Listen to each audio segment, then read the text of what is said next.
Bueno, buenos días a todos.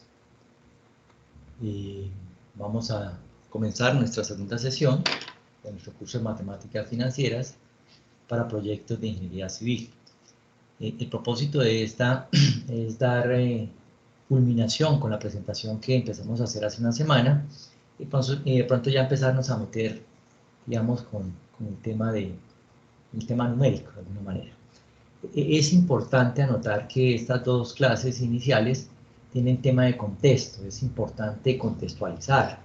Tal vez, y como se van a dar cuenta ustedes, pues la parte numérica no es tan complicada. Ustedes con sus capacidades que tienen, matemáticas, pues perfectamente son capaces de resolver los ejercicios. Eh, Tal vez el mensaje que se quiere dar es la posible contextualización, la posible no, la contextualización en la respuesta. Entonces, para ello es importante, digamos, entender un poquito más las cifras, que no quedemos como perdidos y como que todo nos parezca igual, cuando pues las cifras tienen cierta relevancia. Obviamente, dependiendo de esos valores finales, pues va a haber algunas diferencias. Eh, para ello, pues hemos empezado a hacer un recorrido, digamos, de la parte económica. Y pues estuvimos desarrollando la presentación en donde hemos hablado de los diferentes sectores, los agentes económicos, el tema de los impuestos, el dinero, la inflación. Creo que acá dejamos allí, tal vez, no me acuerdo bien, y nos quedaba esta parte, que podría ser la segunda parte de la presentación. Recuerden ustedes que hay diferentes sectores, primario, secundario, terciario. Dependiendo del avance de la economía, normalmente se gira más al terciario que al primario. Recuerden también que hay agentes económicos, los hogares, las empresas y el Estado en general, que toman decisiones. Nosotros hacemos un énfasis a lo largo del curso para visualizar la toma de decisión que hacen los empresarios cuando analizan sus proyectos, cuando analizan, digamos, sus desarrollos empresariales. Sobre eso es que vamos a estar trabajando. Hablamos del tema fiscal, tema impuestos. Entenderán que el Estado de alguna manera presta algunas actividades que son importantes. Digamos, hay como 4 elementos fuertes, como 4 actividades muy importantes. Aquí menciono 2, que son como las iniciales, y hay otras 2 que complementan. Las básicas son seguridad nacional y el tema de justicia, ¿de acuerdo? Y hay 2 adicionales que tienen que ver con educación y salud, ¿de acuerdo? En la medida que, entre comillas, el país tenga unos mejores ingresos y los distribuya de mejor manera, pues va cubriendo de mejor forma cada una de estas actividades. Entonces, obviamente, para cubrirla necesita los impuestos. Habíamos hablado que los impuestos son directos, son indirectos. El directo es que depende de su actividad económica. En otras palabras, a mejor desempeño empresarial, usted paga más impuestos. A mayores ingresos laborales, usted paga más impuestos. Esos son impuestos directos. El tal vez más importante es el impuesto de renta. Y de otro lado están los indirectos, que tal vez el más reconocido es el IVA, el impuesto del valor agregado, que nos cobran cuando adquirimos, digamos, buena parte de los productos y servicios que pues, normalmente los hogares y las empresas transan en el mercado. ¿De acuerdo? Entonces tenemos directos, indirectos, hablamos del dinero, hablamos de algo que es importante considerar, algo que deben tener muy claro en su cabeza, es que inicialmente el dinero era un depósito de riqueza. Teníamos el oro, la plata, el platino, las esmeraldas, etcétera, la sal. Para los muiscas eran ciertos tejidos igualmente. Entonces eran depósitos de riqueza y ellos nos servían para hacer intercambio y se convertían en unidad de cuenta, ¿de acuerdo? Entonces está la moneda de plata, está, digamos, el papel, el documento que decía que en el banco X eh, había un depósito por tantos reales, por, no sé, por tanto dinero.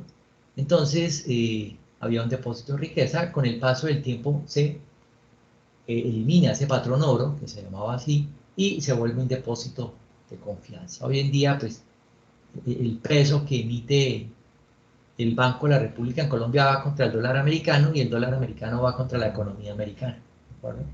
Entonces, esa es como la trazabilidad. Esa es como la trazabilidad. Dejamos de ser depósito de valor, las monedas, para convertirse en un depósito de confianza. Hablamos de la inflación. La inflación es un aumento generalizado en los precios de una economía durante un periodo de tiempo. Es un mal que aqueja buena parte de los países, en algunos más, en algunos menos. Obviamente se vuelve endémico en la medida en que no hay el patrón oro, ¿de acuerdo? Entonces las monedas van perdiendo confianza entre la población y eso genera de alguna manera inflación. Esos desajustes que se dan a veces significativos entre la oferta y la demanda, a veces no necesariamente es por mucha demanda, a veces es por poca oferta, los desajustes que se pueden dar por temas de cadenas de abastecimiento, digamos, falta de inventarios, algunos problemas que se pueden dar, como digamos en abril, mayo, el problema de abastecimiento que hubo en el país a raíz del paro, de los bloqueos, pues eso significó que la inflación subía. Se dice que la inflación es un aumento injustificado de la cantidad de dinero en una economía no compensada por las necesidades, es un dinero artificial. Obviamente vuelve a un país más pobre, que es en esencia el resultado, y viene a ser el resultado de unos malos manejos económicos, ¿no? Es el caso de Venezuela, donde pues de alguna forma la economía es un desastre, y obviamente la inflación es galopante, ni siquiera la miden, y viene así desde hace unos 7, 8 años en donde pues de alguna manera, de manera soterrada, informal, el dólar americano, el peso colombiano circula, ¿de acuerdo? El bolívar fuerte no circula o circula para los cambios, para el cambio, usted paga en dólares, usted paga en pesos colombianos y le devuelven bolívares fuertes, pero usted se queda encartado con ese billete, entonces tiene que ser uno muy exacto con las cifras, cosas de ese estilo. Entenderán que eso desestimula mucho el comercio, el intercambio de bienes y servicios de los agentes económicos y adicionalmente estimula el trueque. Cuando una economía encuentra en el trueque su salvación, pues allí empieza a tener dificultades, ¿de acuerdo? Se empiezan a manejar otras posibles soluciones como son las criptomonedas, soluciones que digamos no necesariamente son las mejores. Entonces, allí empiezan a tener, digamos, dificultades y la inflación empieza a dispararse. En Latinoamérica, el otro país de las economías grandes que siempre ha tenido problemas, o en los últimos años ha tenido unas inflaciones altas, es la Argentina o Argentina. En Argentina su inflación está alrededor del 50-55% y también ha tenido ciertos desajustes. Sobre eso haremos unos comentarios de pronto un poco más adelante cuando veamos las cifras de inflación. Muy bien. Entonces, no sé si íbamos aquí, creo que de pronto íbamos aquí, no me acuerdo bien. ¿Me pueden confirmar, por favor?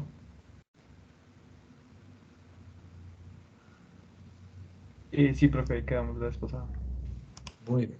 Entonces, aquí coyunturalmente nos vamos a meter en algo que corresponde al hecho de, digamos, de poder establecer lo que podría ser la finalidad del curso. Es decir, yo voy a tener un proyecto, yo voy a tener una empresa, ¿cuál es el propósito desde el punto de vista financiero de la realidad empresarial, de la realidad de estos proyectos?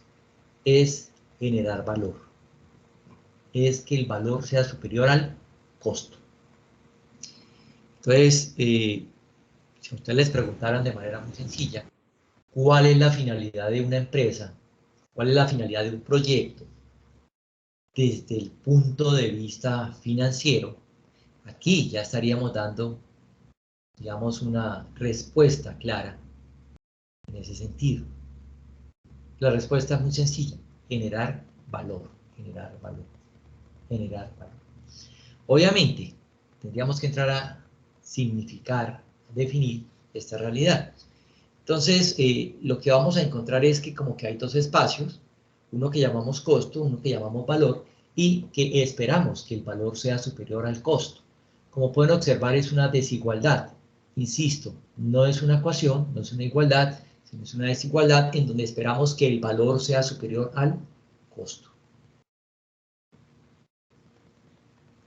Ahora, ¿qué es costo? ¿Qué es valor? Pues tenemos que entrar a hacer una definición de lo mismo, ¿de acuerdo? En esencia, es esta realidad que tienen las empresas. Las empresas, lo que enmarcamos a nivel de costo, son inversiones que hacen. Las empresas hacen inversiones muy significativas ellas. Yo coloco aquí 3 ejemplos de empresas grandes. Coca-Cola, eh, el embotellamiento, la fabricación, el embotellamiento de la bebida lo hace a través de unos terceros. En Latinoamérica hay unos mexicanos que son los Defensa, y digamos ellos son los que hacen ese trabajo. En Bogotá tienen una planta grande, una planta que tiene nueva, que tiene tal vez unos 3, 4 años, que costó como 300 millones de dólares. Entonces es una inversión significativa, ¿de acuerdo? Es una inversión significativa. Los señores de Avianca, cuando adquieren un avión puede valer 100, 200, hay aviones de 400 millones de dólares a nivel de la aviación comercial.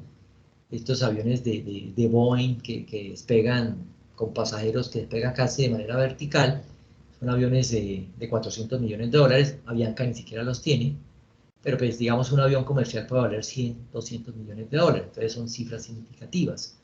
Y los señores de la organización Ardila Lule, cuando deciden de alguna manera, con unos socios chilenos, digamos, hacer un emprendimiento de fabricar bebidas alcohólicas, cerveza, eh, con marcas nuevas, y algunas marcas importadas fabricarlas aquí, como Heineken. Montan una planta en Sesquilé, al norte de la ciudad de Bogotá, una planta que tiene unas dimensiones bastante significativas. Es un proyecto de más o menos 800 millones de dólares, proyecto grande, significativo. Entonces, allí, como pueden observar, son unos costos muy, muy, muy significativos, muy importantes. Es claro que estos señores hacen una iniciativa, se llama una iniciativa privada, montan un proyecto de inversión. Obviamente hay una serie de finalidades, una serie de posibles beneficios que desean hacia futuro, beneficios que se enmarcan desde el punto de vista del mercado, desde el punto de vista técnico, desde el punto de vista ambiental, económico, social y obviamente financiero. Entenderán que para efectos del curso lo que nos interesa es el plano financiero. Entonces, dentro del plano financiero esperamos que obviamente en el futuro podamos tener un crecimiento, como pueden observar aquí ustedes, y que el valor, bueno, un crecimiento que genere unas ventas, unos ingresos significativos muy superiores, que cuando los confrontamos contra los costos y los gastos, nos dejen dinero. Y que ese dinero en el futuro sea superior a los costos de la inversión. Eso en esencia es detrás de lo que vamos. Eso en esencia es detrás de lo que vamos. Esperando que el valor sea superior al costo. Ahora, en esencia, el valor corresponde a la suma de las expectativas de los flujos de caja futuros traídas a presente de acuerdo al costo de oportunidad. Entonces, repito, tenemos unos flujos de caja, unas expectativas de flujos de caja futuros que se dan hacia adelante. El propósito es poderlos traer a presente y compararlos contra el costo. Y compararlos contra el costo. Eso me debe dar una diferencia. Esperaríamos que el valor fuese superior al costo. Ahora, para traer a presente, lo tenemos que traer al costo de oportunidad. Lo tenemos que traer al costo de oportunidad. ¿De acuerdo?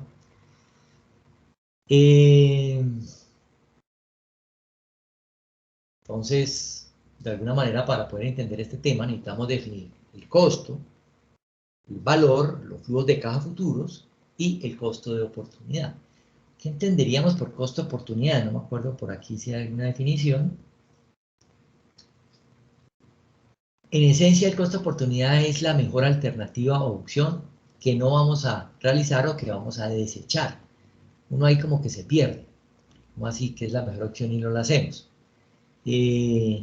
Los economistas austríacos, y aquí está Friedrich von Thisser, por allá entre finales del siglo XIX y comienzos del siglo XX, definieron que, de alguna manera, los factores tienen unos usos alternativos. Cuando hablamos de factores, es la tierra, la mano de obra, el conocimiento, el dinero, tienen unos usos alternativos.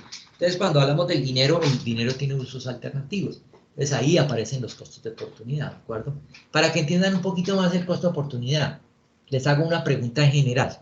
Con eso, pues, nos vamos como ajustando. ¿Qué prefieren ustedes? ¿Tener 100 pesos hoy o tener 100 pesos dentro de un año? ¿Qué dicen?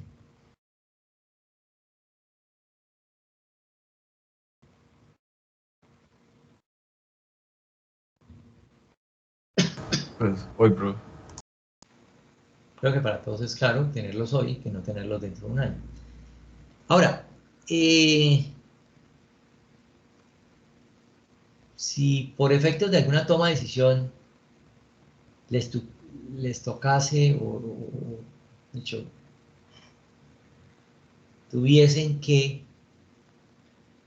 tener esa cifra dentro de un año, ¿cómo harían para compensar esto?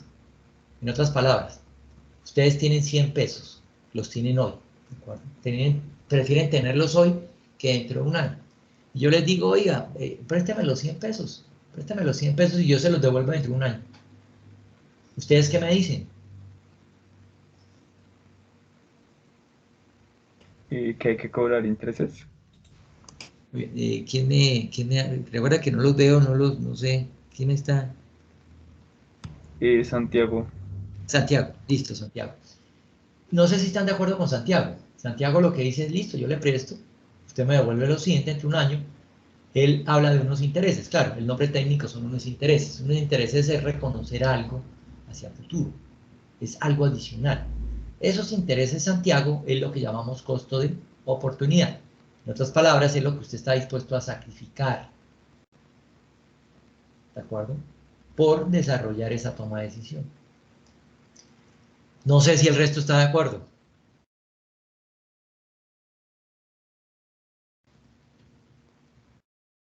Sí, profe. Ahora, la gran discusión que podríamos detener o que podría establecer es, oiga, ¿y qué tanto cobramos?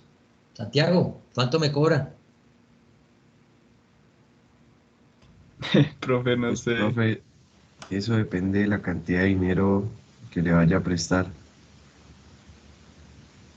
Sí, bueno, dependería de la cantidad de dinero, podría depender de otras cosas. Digamos, si nos quedamos con el tema de la cantidad de dinero, Juan Diego, que creo que fue el que me dijo de la cantidad de dinero, ¿que a mayor cantidad cobro más o cobro menos? Menos, profe. Muy bien. Ahora, ¿habría otra posible variable para cobrar más, para cobrar menos? ¿Cómo así? ¿En qué sentido otra variable, profe? Es que en finanzas hay una variable que es crítica. Hay un elemento que define si cobramos más, si cobramos menos. En otras palabras, que define si el costo de oportunidad es más alto o más bajo. ¿De acuerdo? Entonces, pues vamos a llegar allí, pero pues quería era como irnos alinderando en ese sentido. ¿Qué sucede?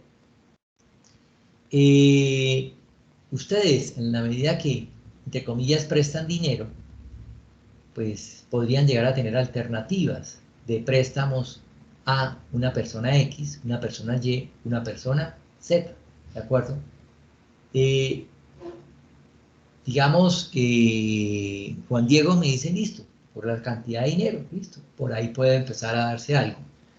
Pero, ¿cómo poder catalogar, cómo poder definir la preferencia hacia uno, hacia otro, hacia otra persona, a X, Y, Z?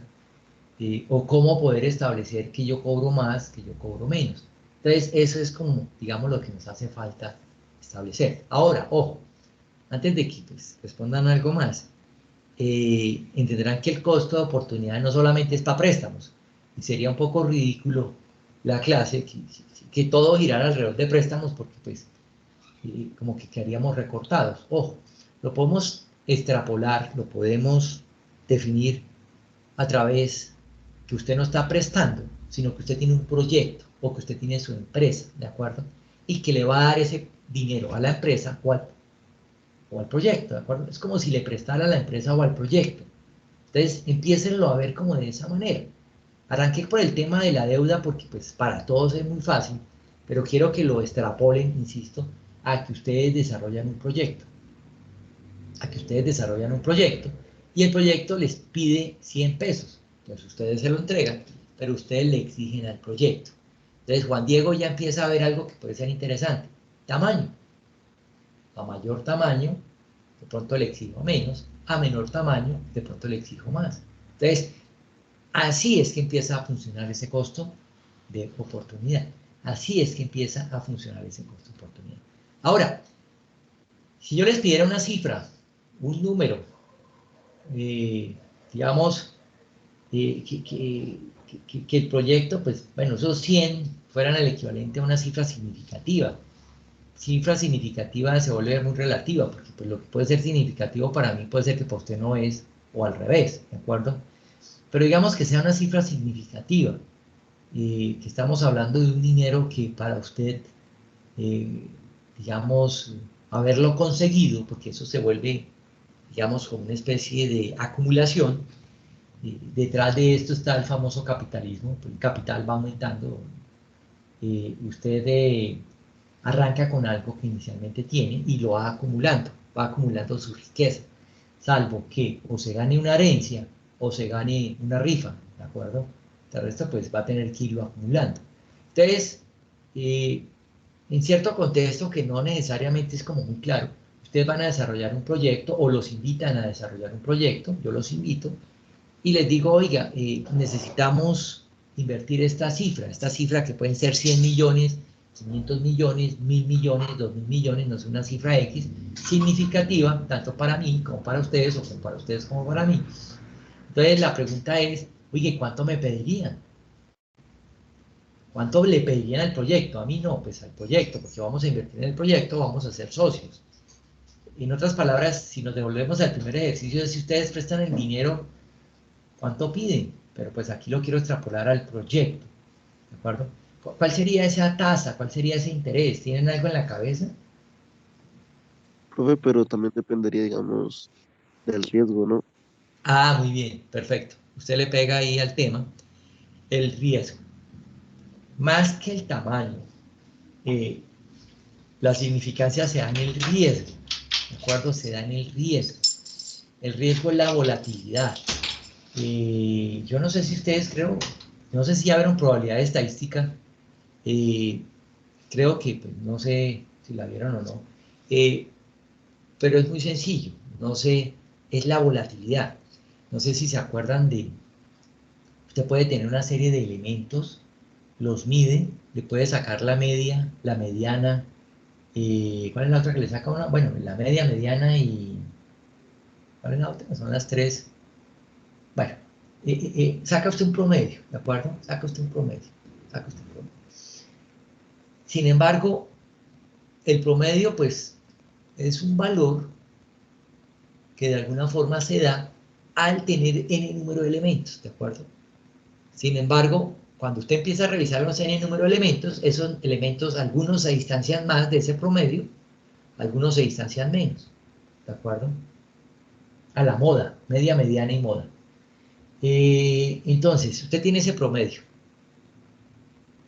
¿de acuerdo? Algunos se distancian más, algunos se distancian menos. ¿Qué sucede?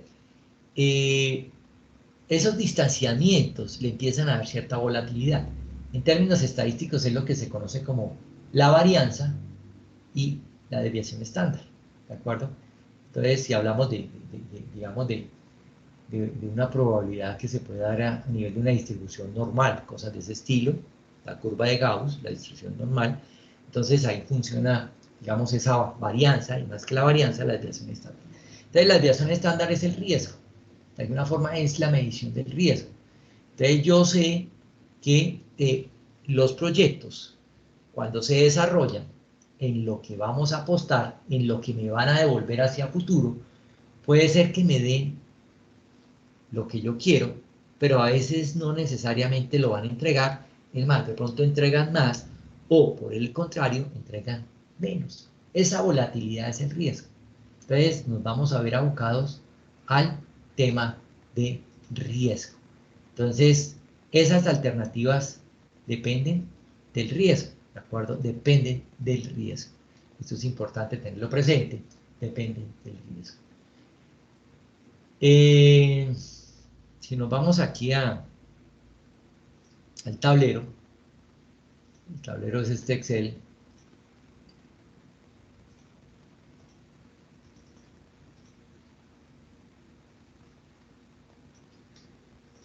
Digamos, ese riesgo, términos que yo lo quisiera como cuantificar, depende de una serie de circunstancias, de elementos. Entonces, recuerden que yo los estoy invitando a desarrollar un proyecto, ¿de acuerdo? A desarrollar un proyecto, nos vamos a asociar los dos, yo coloco un dinero, usted coloca otro dinero, recuerde que son dineros significativos, entonces ahí viene el tema de riesgo. ¿Cómo percibo un mayor o un menor riesgo? Pues, digamos, hay un poco de elementos que nos pueden ayudar. Oye, ¿qué es lo que vamos a hacer? No, es que mire, vamos a sacar un producto que es un prefabricado, que es diferente completamente, es un prefabricado que eso no hay en el país. Entonces, la novedad. Pues se encierra el tema de la innovación. ¿Qué sucede allí? A mayor innovación, obviamente, a mayor novedad, mayor riesgo. ¿De acuerdo? Entonces, ahí va un elemento que es importante, la novedad. No, es que adicionalmente vamos a llegar a un mercado nuevo, es un mercado, pues, mercado. Entonces, en la medida que esos mercado, sean más nuevos, sean diferentes a lo que uno normalmente ha hecho, se sube el riesgo. Entonces, mercado, novedad. No, es que adicionalmente tenemos un tema de tecnología, y es una tecnología nueva, es una tecnología que vamos a importar, es una tecnología que utilizan en Alemania, vamos a importar unas máquinas, unos equipos, eso es más riesgo.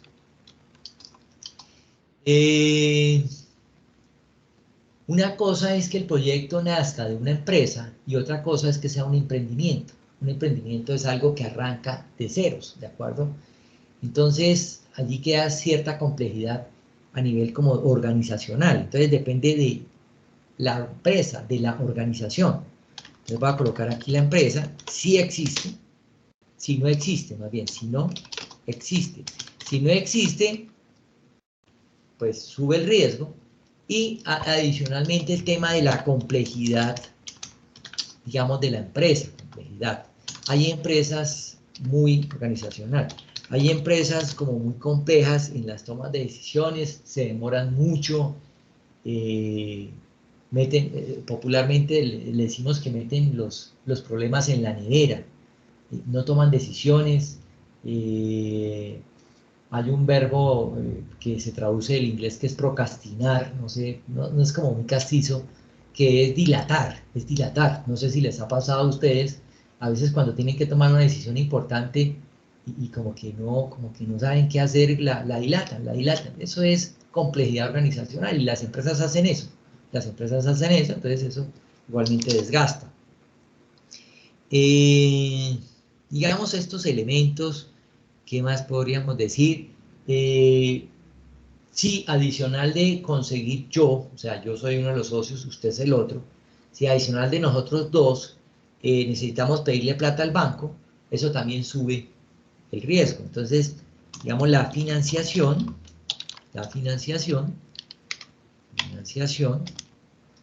con deuda, ¿de acuerdo?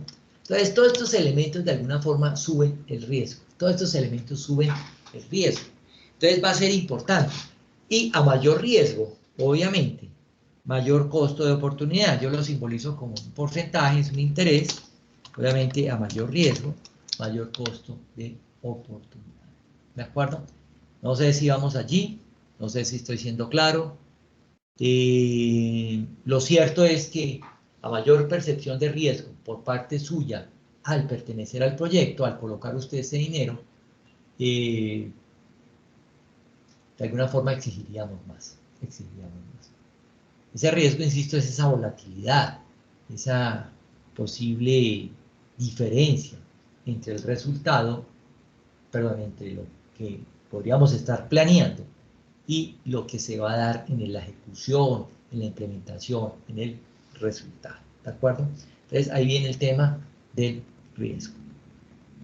No sé si estoy siendo claro con el tema. Ahora, para seguir aclarando, o sea, por si de pronto no está claro, ¿han escuchado algo que se llama un CDT?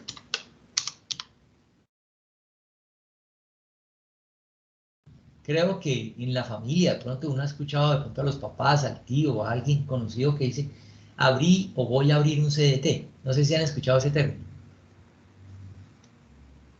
Sí, señor. Listo. ¿Qué es un CDT? Es un certificado de depósito a término.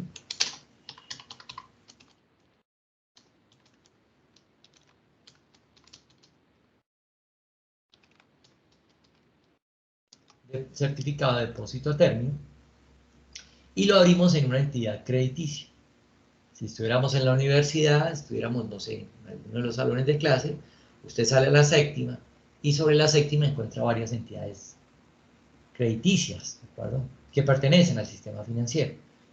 Entonces, dentro de las entidades crediticias están los bancos. Usted encuentra cualquiera de estos bancos, usted le lleva un dinero y en vez de colocarlo en el proyecto, porque de pronto no le gustó lo que yo le dije, usted se lo lleva a los bancos, ¿de acuerdo? Se lo lleva al banco. Y el banco le dice, listo, perfecto, yo le voy a abrir un CDT. No le dicen un certificado de depósito a término, sino un CDT. Pregunta, ¿lo que le ofrece el CDT será mucho o poco? ¿Qué dicen ustedes? Pues depende de lo que usted, de la cantidad que usted, pues, dé como del CDT, pero igual, pues a mí me parece que sigue siendo muy poco lo que da. Perfecto, es muy poco, es muy poco. Entonces es muy bajo. Ala, ¿y por qué es tan bajo?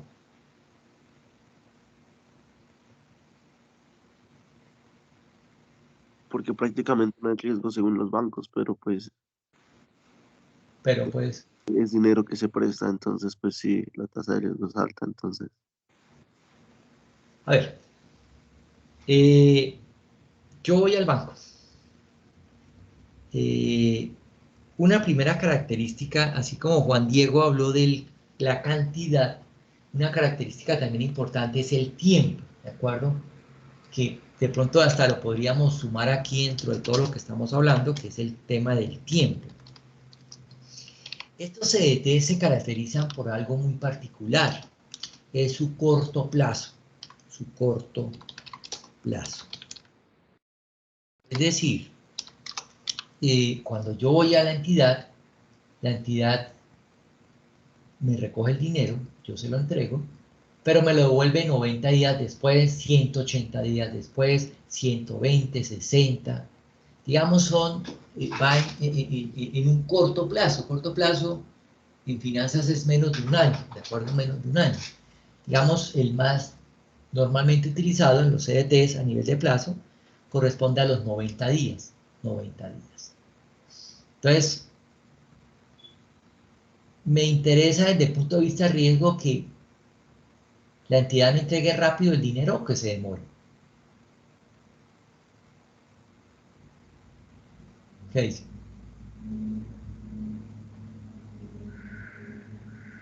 Porque mientras van pensando, el hermanito mayor de los CDTs son los bonos. No sé si los han escuchado, pero los bonos iban en el largo plazo. Los bonos iban en el largo plazo, ¿de acuerdo? Mientras que en un CDT hablo de corto plazo, 90 días, un bono me puede decir, oiga, 7 años, 10 años. Colombia emite bonos que se llaman los TES. No sé si los han escuchado, títulos de tesorería. Estos van de largo plazo, 10 años perfectamente. Y Colombia emite bonos también, bonos también en el mercado internacional, en Nueva York, y hemos emitido bonos a 25, 30 años. Entonces, estos son largo plazo, ¿de acuerdo? Entonces, en esa distinción que hizo Juan Diego entre pedir más, pedir menos, ¿qué prefiere usted? ¿El corto plazo o el largo plazo? El corto plazo, profe. Claro. Entonces, en el corto plazo, el riesgo baja, porque pues en 90 días como que es que ya estamos a la vuelta de la esquina, mientras que 10 años, uy, 10 años eso, 10 años pueden pasar muchas cosas, ¿de acuerdo? 10 años pueden pasar mucho. Entonces, primero es muy corto plazo. Segundo, hay una vigilancia bastante significativa con relación a las entidades crediticias, digamos, las entidades financieras.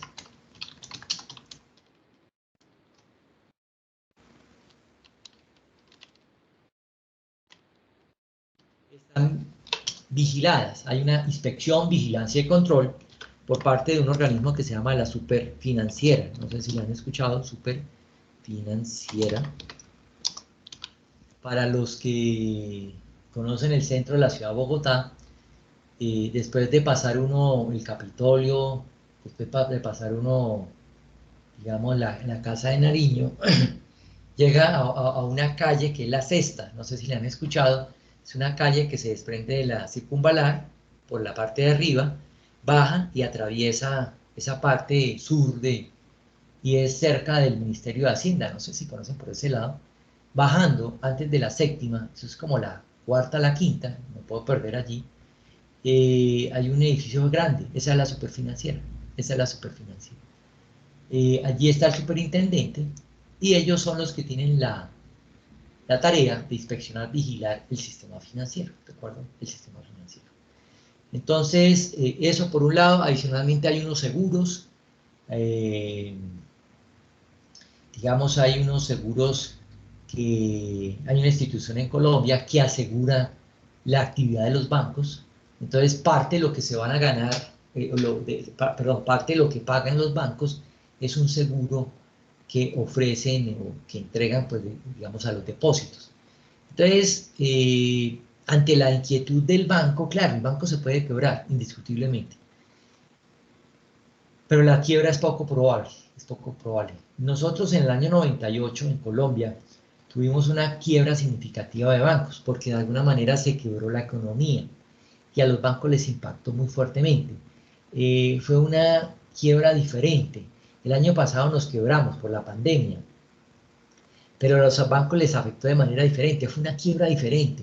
En el 98 tuvimos una quiebra muy dolorosa, no sé dónde estaban ustedes en el año 98, algunos estaban en planes de, no sé si alguno ya estaba por ahí dando vueltas, pero en el año 98 nos quebramos y se vio reflejado en que en el año 99 tuvimos un desarrollo económico muy, muy negativo, pues.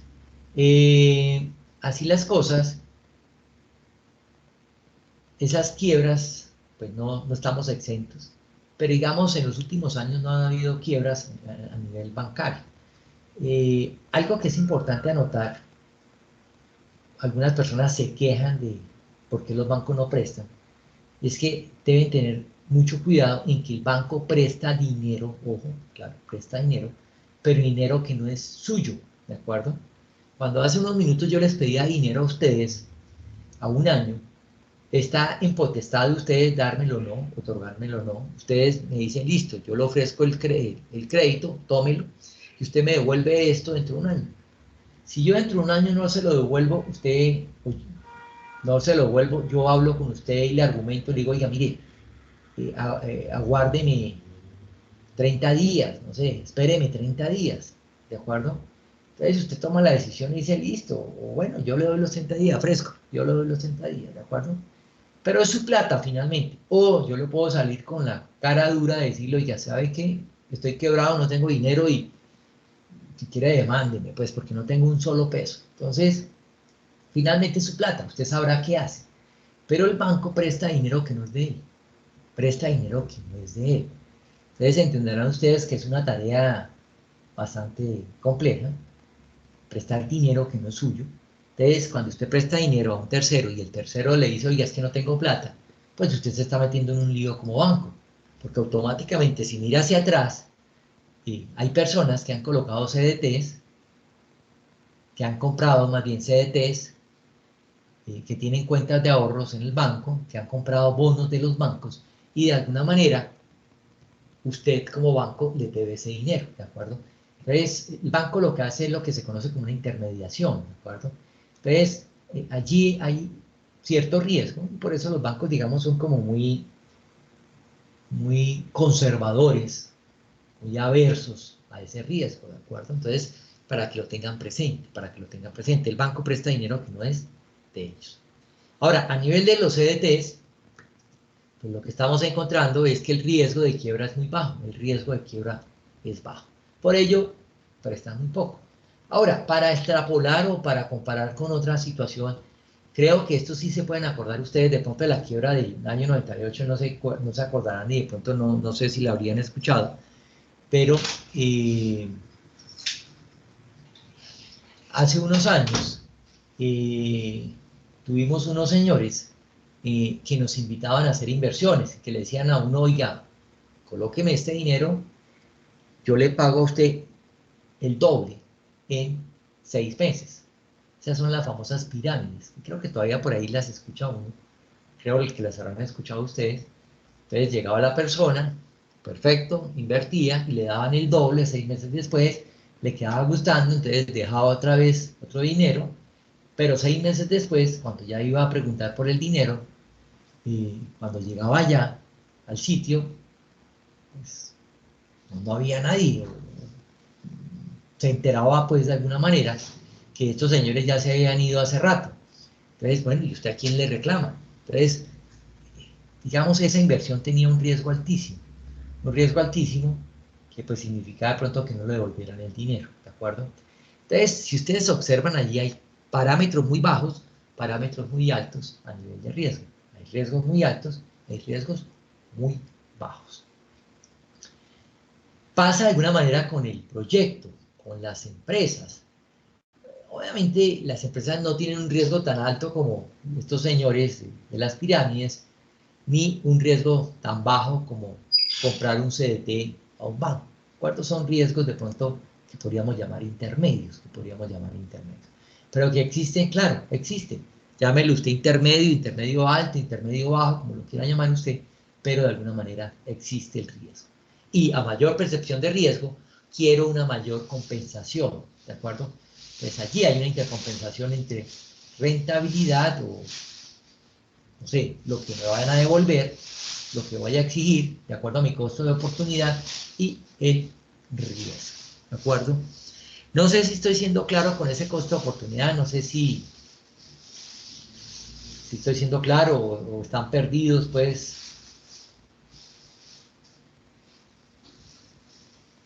Claro, profe. Muy bien. Sí, profe, todo claro. Listo, no sé si tengan alguna inquietud, alguna duda.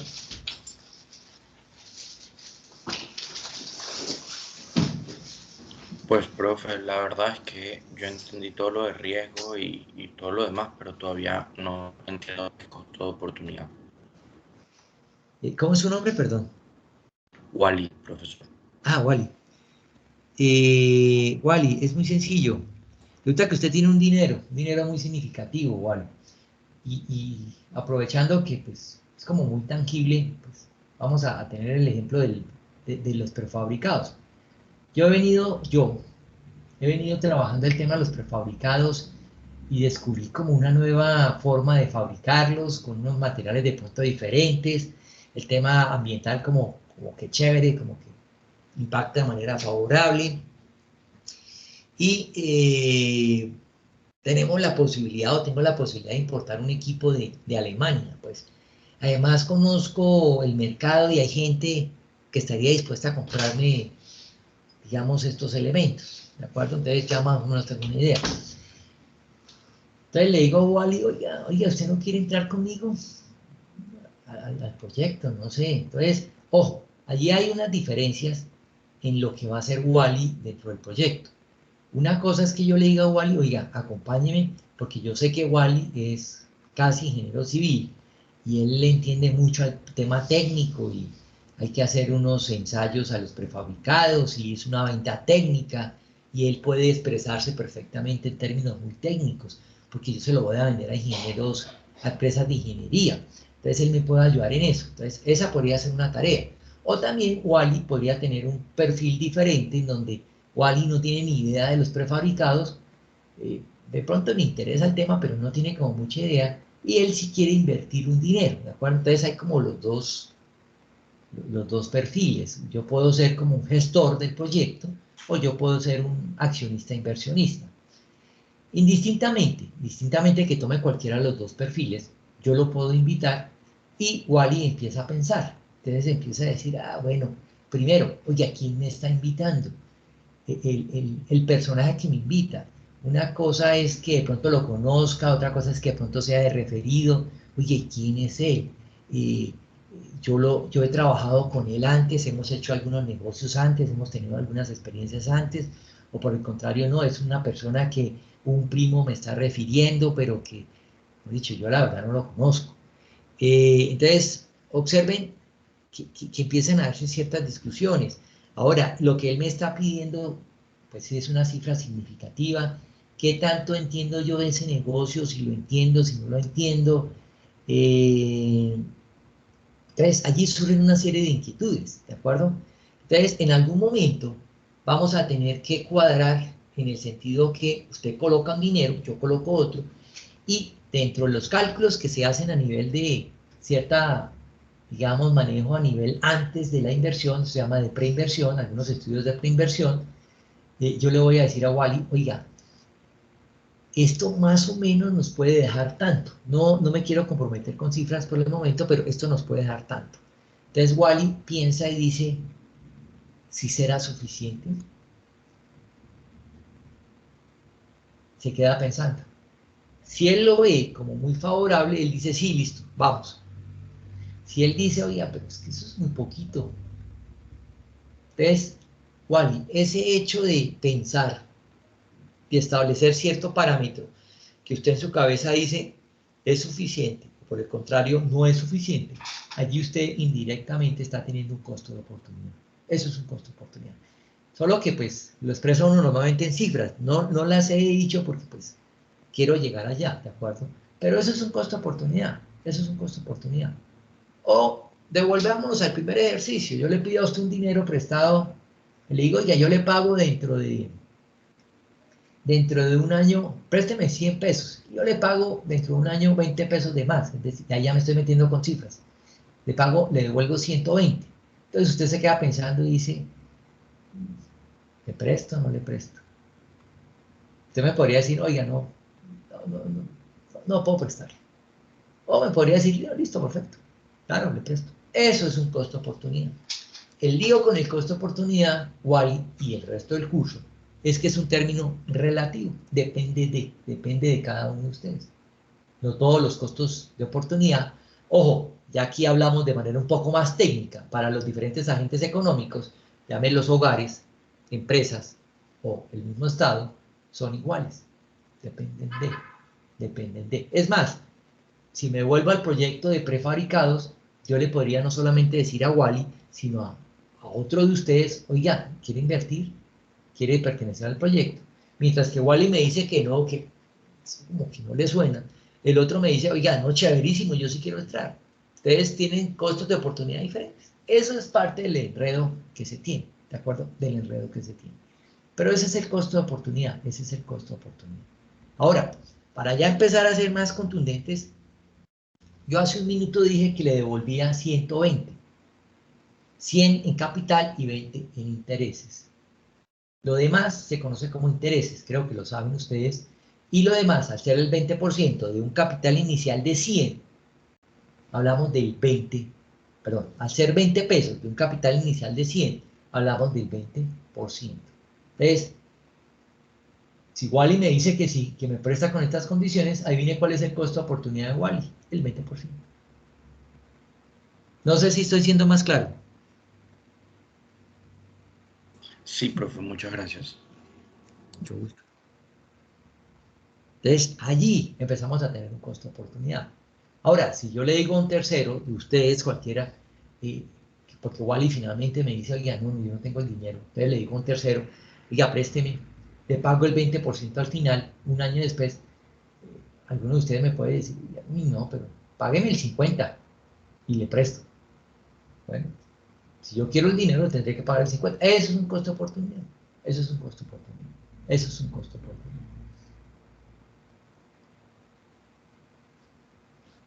Ahora, lo que nunca nos vamos a poner de acuerdo es 20 es alto, 20 es bajo, 20 es intermedio,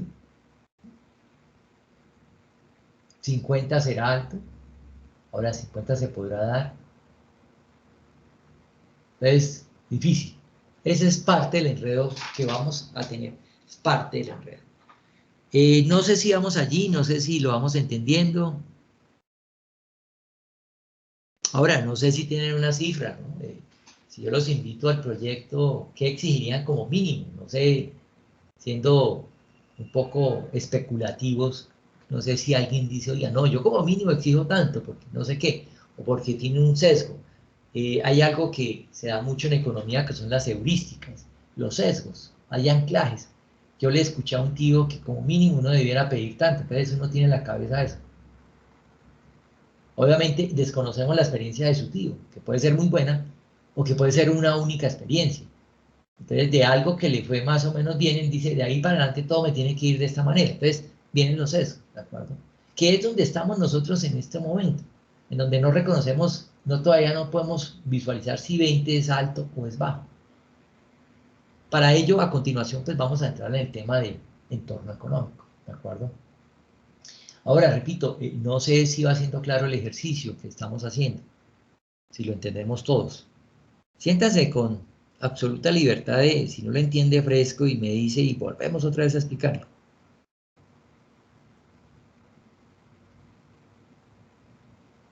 ¿Todos claros? Sí, profe. Sí, Muy bien. señor. Entonces me devuelvo a la presentación. Entonces ahí va el costo de oportunidad. Ahí va el costo de oportunidad. Ahora, ojo, por favor.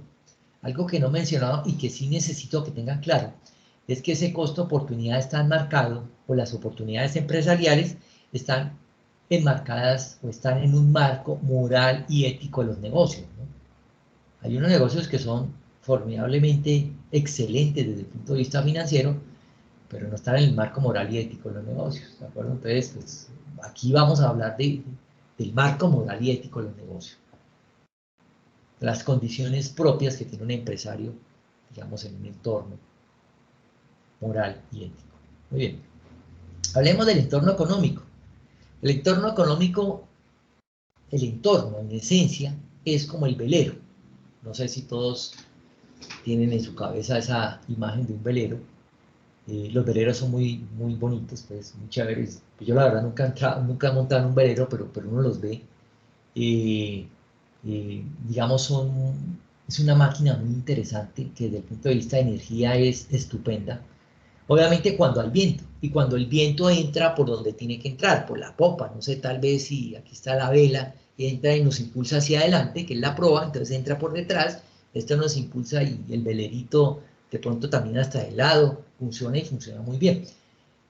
El consumo energético pues se da, pero es un consumo energético que es de la naturaleza, o sea, el viento, ¿de acuerdo? Entonces, chévere, desde ese punto de vista, pues, formidable. Solo que entenderán ustedes que a veces no hay viento. Y cuando no hay viento, y qué embarrada, porque pues me quedo ahí anclado y me quedo perdido, hemos dicho, no, eso no se mueve para ningún lado, me toca que pronto sacar, bueno, unos remos, difícil porque esos veleros pesan y con los remitos no los mueve, salvo que tenga un motor, pero entonces, pues ahí se cambia ya todo el tema de ese consumo energético, ¿de acuerdo?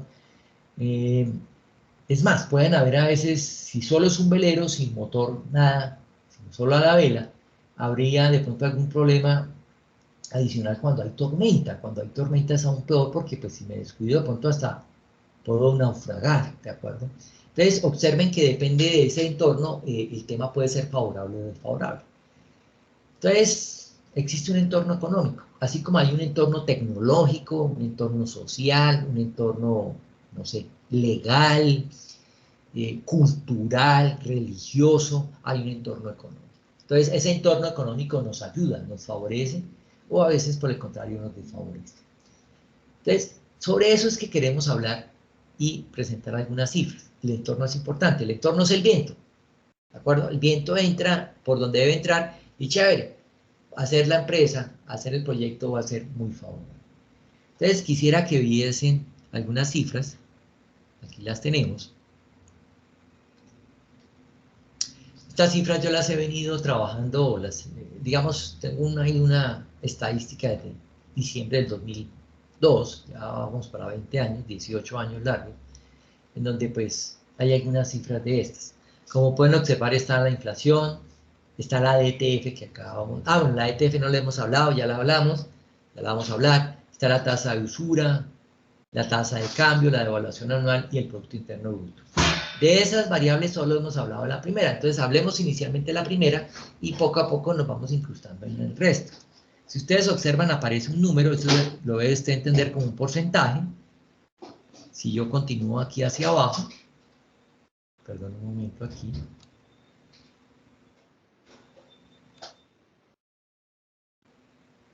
llego a junio del 2021 y aparece un número que dice 363, sin embargo cuando yo me voy unos meses atrás, en marzo decía 1.51, en diciembre 1.61, en septiembre del año pasado 1.92, hace un año 2.85, marzo del 2020 3.86 y diciembre del 2019 3.80.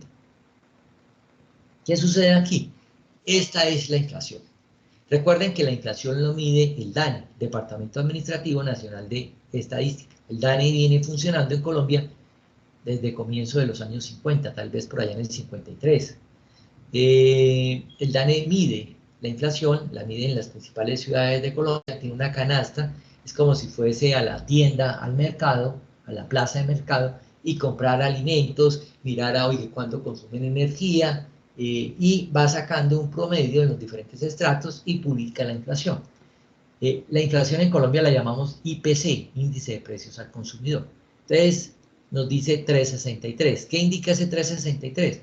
Que si usted compara con un alimento que valía 100 pesos hace un año, junio 30 de 2020, un año después, ese alimento está valiendo no 100 pesos, sino 103 pesos, 80 o 63, ¿de acuerdo?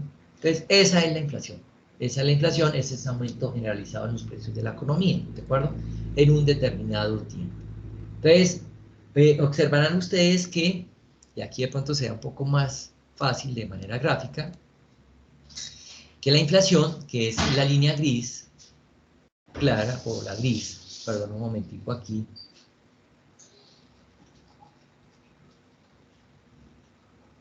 es que esto, bueno, es esta línea gris de aquí.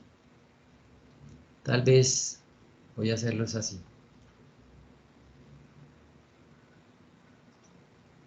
Es esta línea.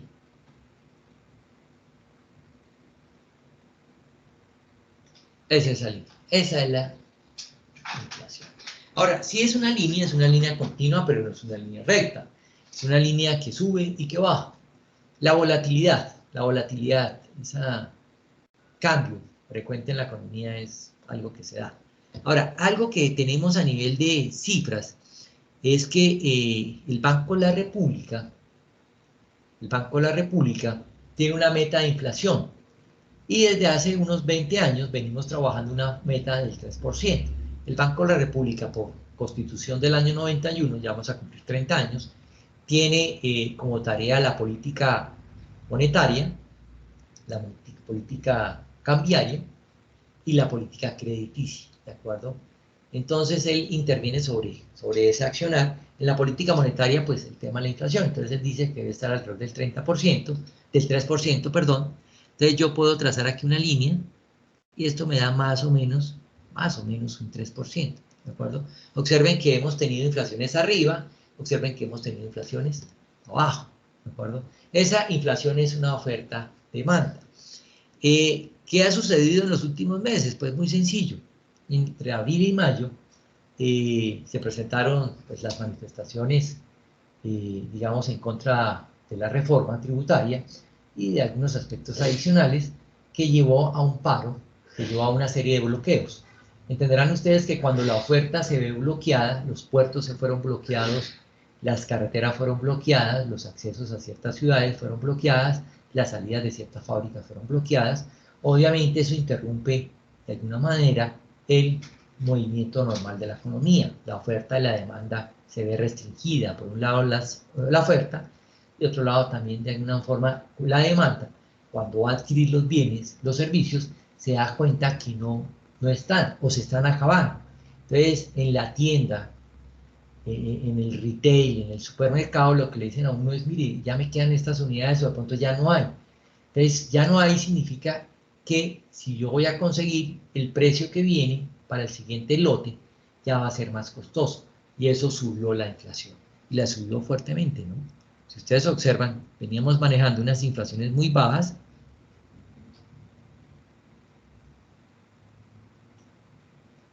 Sin embargo, aquí sube a 3,63.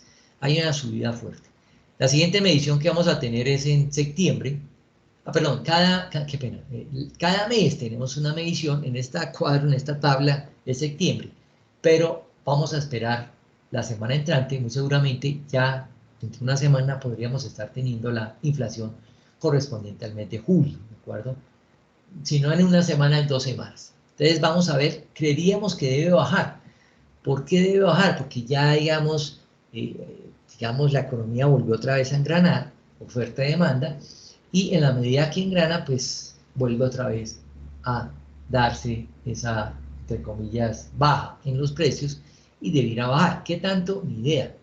Insisto, el pronóstico debiera ser alrededor del 3%, porque pues eso es lo que dice el Banco de la República, su inflación meta. ¿De acuerdo? Entonces, aquí viene el tema de la inflación. Nosotros, Colombia, tuvimos inflaciones elevadas en los años 80, 90, unas inflaciones muy altas, finales de los 80, comienzos de los 90. Tuvimos inflaciones del 25, del 30, 35%, unas inflaciones bastante elevadas. Aquí las puedo observar. Hablaba digamos, de los 80, 90, observen por aquí. Llegamos a tener un tope en el año 90, que fue una inflación que casi rozó o pasó del 32%, una inflación alta. Ahorita estamos hablando del 3% y estamos asustados. Hace 30 años tuvimos el 32%, altísimo.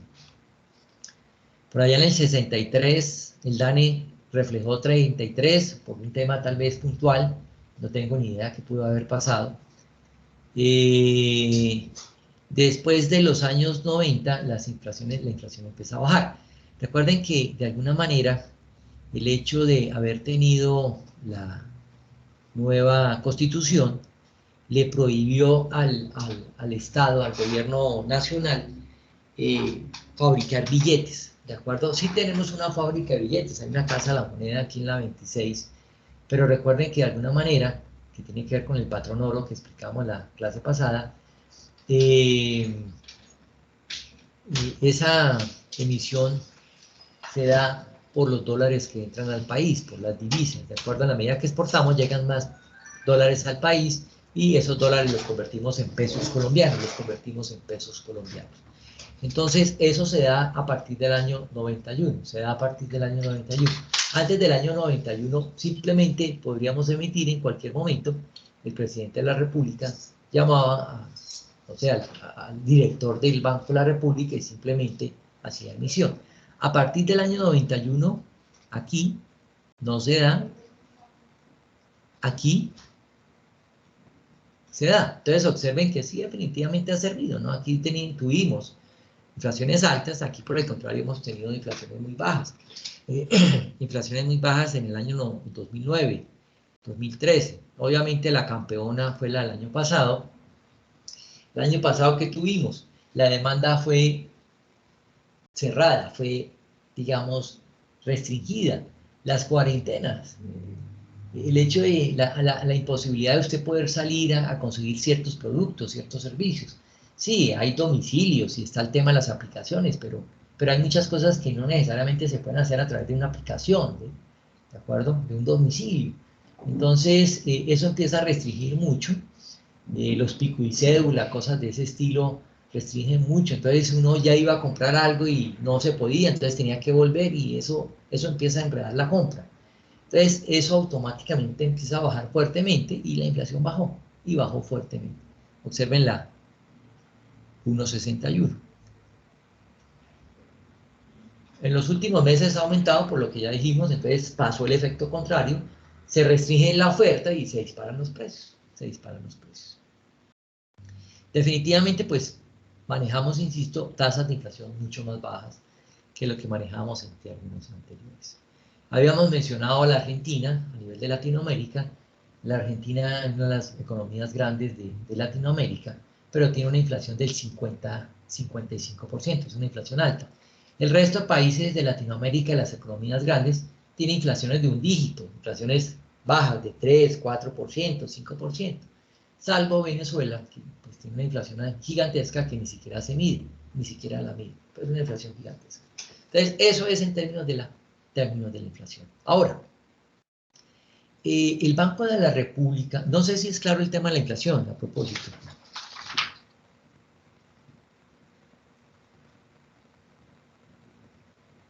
¿Sí es claro? Sí. Sí, profe. Profe, yo tengo una pregunta. Sí, señor, adelante. Es que, pues, con lo de que el Banco de la República es el que, como el que establece el promedio de la inflación que se va a llevar en un periodo de tiempo, ¿eso en algo afecta el desempleo en el país? Es que creo que alguna vez leí como que eso también se ha afectado, como que a veces la dejaban subir para que era como una relación que hacían con el desempleo, pero no recuerdo bien. Sí, a ver, una particularidad que tiene la economía es que hagan de cuenta que ustedes conducen un vehículo y tienen unos indicadores, ¿de acuerdo? El tacómetro, cosas de ese estilo, el de la combustible, cosas de ese estilo, el de las llantas, la presión de las llantas. Entonces la economía es como lo mismo. Solo que la economía tiene un pequeño problema, es que usted cuadra ciertas variables, pero se le puede estar descuadrando otras, ¿de acuerdo? Entonces, aquí solo estoy mencionando la inflación, pero hay otras variables que se pueden estar descuadrando. Y claro, usted menciona el tema del desempleo. Si me permite, en unos minutos le estaríamos dando respuesta cuando hablemos del Producto Interno Bruto. Antes quisiera introducir una variable, me va a tomar como unos 10-15 minutos. Antes me gustaría introducir una variable que va acompañando el tema de la inflación, como lo es las tasas de interés.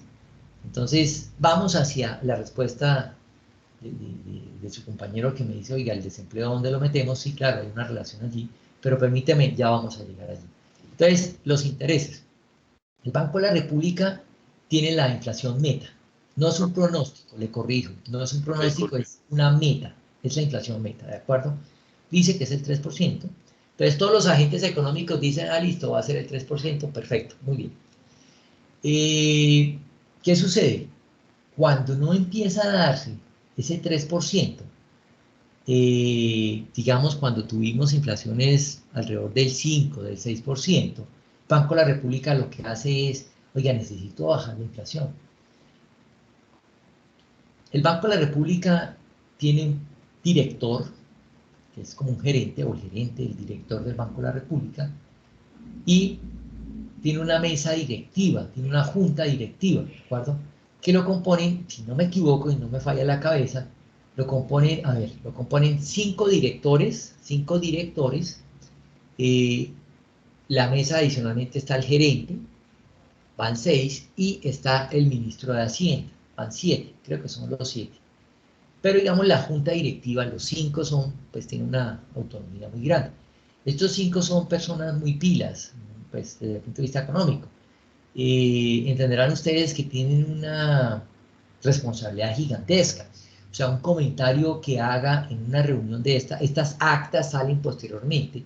Entonces, si uno sabe que hay una pelea interna entre los miembros y que uno dijo una cosa, entonces eso le puede preocupar a uno o por el contrario lo puede estimular a desarrollar un nuevo proyecto. Entonces, son personas que deben conocer mucho la economía, normalmente son economistas, tienen sus maestrías, tienen sus doctorados, son de muy buenas universidades, si uno revisa, no sé cuántos miembros de la junta directiva pueden haber ha pasado en los 30 años, me podría equivocar que pueden haber pasado unos 25 o 30, de esos 25 o 30, si son 30, 25 han sido de los Andes. Los Andes prácticamente coloca todos estos economistas que han estado en la junta directiva, muy poquitos han sido de otras universidades, pero ha habido una preponderancia de la Universidad de los Andes en ese sentido. Bueno, dejando de lado ese comentario, la Junta Directiva se reúne una vez al final de cada mes, el día viernes. Mañana es viernes, mañana es final de mes, mañana se reúne la Junta Directiva. Creo que es en la mañana. Se reúnen y miran, uno de los puntos es mirar el tema de la inflación. Entonces, ellos revisan la inflación que le dio el DANE hace un mes, de junio, y empiezan a tomar algunas medidas. Entonces ellos dicen, no, mire, ellos pueden decir, no, es un tema coyuntural. Coyuntural es que es momentáneo. No, pasó el tema del paro, pero por lo que sabemos, digamos, disminuyeron los bloqueos, ya los puertos otra vez están operando al 100%, en las carreteras tenemos la información que en los peajes las concesionarias dicen que volvieron otra vez un consumo completo, digamos que como que la economía volvió a andar fuertemente. Tuvimos viernes de la semana pasada, casualmente el 23 de julio, el mayor consumo en gigavatios hora en nuestro historial, 220 gigavatios, una cifra gigantesca. Entonces la economía volvió otra vez como a entrar. Entonces creeríamos que esa inflación debe bajar, debe estar bajando. No movamos la tasa de interés. Entonces ahí vienen las tasas de interés, que era la pregunta que me hacía su compañero hace unos minutos. Hay unas relaciones. Entonces, antes de hablar del desempleo, hay una relación que es muy rápida. Inflación, tasas de interés. Si el Banco de la República cree que la inflación va a seguir subiendo, sube tasas de interés. ¿Para qué? Para desestimular el consumo. Si por el contrario dice, oiga, esto se va a ir adecuando solito, las deja quietas, no las mueve. Si por el contrario cree que la inflación va a empezar a bajar fuertemente, pues de pronto, no sé, decide bajar tasas de interés para estimular el consumo, ¿de acuerdo? Creeríamos que no las va a mover, que las va a dejar quietas. Ojo, ustedes dirán, bueno, ¿cómo así que sube o baja las tasas de interés? Muy sencillo, el Banco de la República es el banco de bancos. Yo como banco que pertenezco al sistema financiero, si necesito un dinero, le pido plata al Banco de la República y él me la presta. Pero entonces me dice, oye, le presto, pero le cobro más, le presto, pero le cobro menos. ¿De acuerdo? Entonces viene la tasa de interés. Entonces ahí viene el tema de las tasas de interés y vienen dos tasas que referencian muy bien, la DTF y la tasa de usura. Entonces miremos estas dos tasas. DTF, la DTF es simplemente el promedio de los CDTs. Hace unos minutos hablábamos de los CDTs, de esos títulos valores de corto plazo. El promedio de los CDTs me da la DTF. Junio, cerramos en 1,85%. Entonces, si ustedes observan, la DTF ha venido bajando. Claro, hay una gran cantidad de dinero que irrigó el Estado, el gobierno nacional, el año pasado por temas de la pandemia. Como la demanda se empezó a contraer, empezó a quedarse la economía sin dinero, y eso es grave. Entonces, ¿qué hizo el Estado? Empezó el gobierno nacional a decirle a los hogares, oiga, aquí hay dinero. Empezó a hacer unos subsidios a la nómina, a las empresas, a los hogares. Le dijo a los empresarios y a los hogares, mire, aquí hay dinero y muy barato, lo doy a través de los bancos. Al Estado le queda difícil llegar a su hogar, lo puede hacer a través del Estado, de los bancos. Y los bancos tomando el riesgo, obviamente, del incumplimiento de la deuda. Entonces los bancos dijeron, oiga, aquí hay más dinero, aquí usted puede tener un crédito. Las tasas de interés bajaron en los últimos 12 meses. Si ustedes observan, teníamos una DTF hace un año en 3,60 y miren cómo vino bajando, ¿no? Llevamos 1,89, 1,73, 1,85. Por favor, busquen en su motor de búsqueda DTF y me dicen cuánto está la DTF.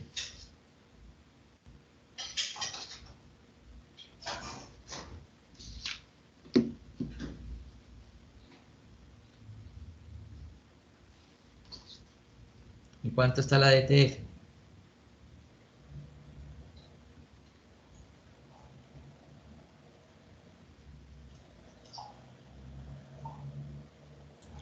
Profe, 1,91%. 1,91%. Listo. Entonces, si ustedes observan, ha venido subiendo. En marzo estaba en 1,73, en junio estaba en 1,85, al cierre de julio va a quedar en más o menos, así va a quedar porque ya cerramos el mes, 1,91. Sube, pero no está subiendo mucho. Pero implica que las tasas de interés van hacia arriba, el dinero va a costar un poco más, ¿de acuerdo? La otra tasa es la tasa de usura. La actividad crediticia, la actividad de los bancos está vigilada, lo habíamos mencionado hace unos minutos. Es una actividad estratégica para el país, entonces hay una inspección, vigilancia y control por parte de las superfinancieras. Yo, en un ejemplo muy sencillo, si vendo empanadas, yo puedo vender una empanada en 25.000 pesos. Ustedes me dirán, oiga, pues una empanada en 25.000 pesos es muy costosa. Alguien me podría decir, oiga, no sea ridículo, no venda una empanada en eso, porque nadie se la va a comprar.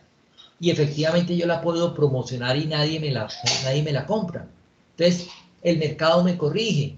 Y yo me doy cuenta que a pesar de que tiene unos buenos diferenciadores y una empanada muy buena, hombre, más de 5.000 pesos, en más de 5.000 pesos no la vendo.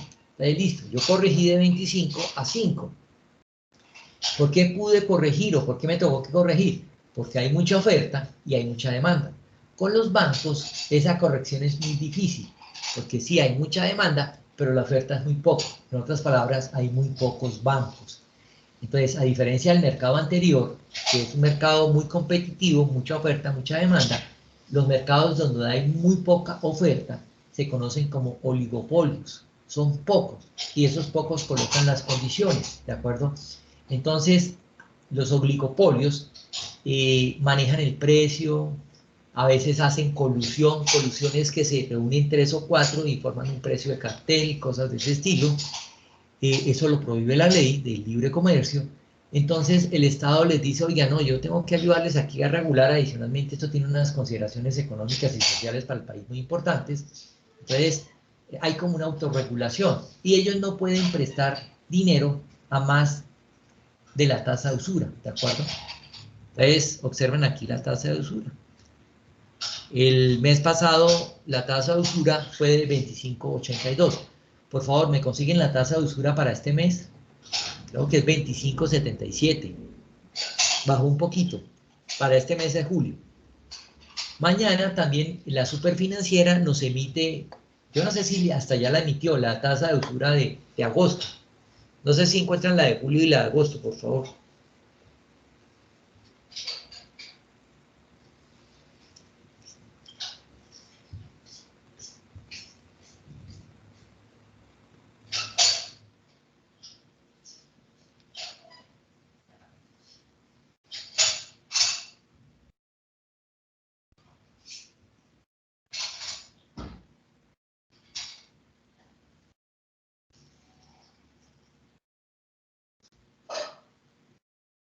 ¿Sí la encontraron?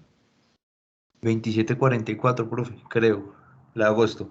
La de julio, la que usted dijo, 25.77. 25,77. ¿Y me repite la de agosto? Qué pena. 27, ¿le entendí? 27.44. Observen, mire lo que estoy diciendo, ojo, lo que está diciendo su compañero, más bien. Para julio bajó 25,77, pero para agosto ya subió 27. Es decir, más alta que marzo, más alta que diciembre, y más o menos al nivel de septiembre de hace un año. Las tasas de interés, adivine qué están haciendo. Están subiendo, están subiendo. O sea, la ETF va a empezar a subir y el costo del dinero va a ser más alto. Entenderán ustedes que nos interesa que las tasas de interés estén bajas o altas.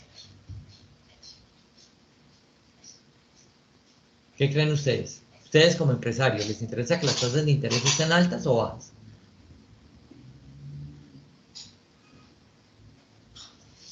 ¿Ah? Están Altas. pensando mucho.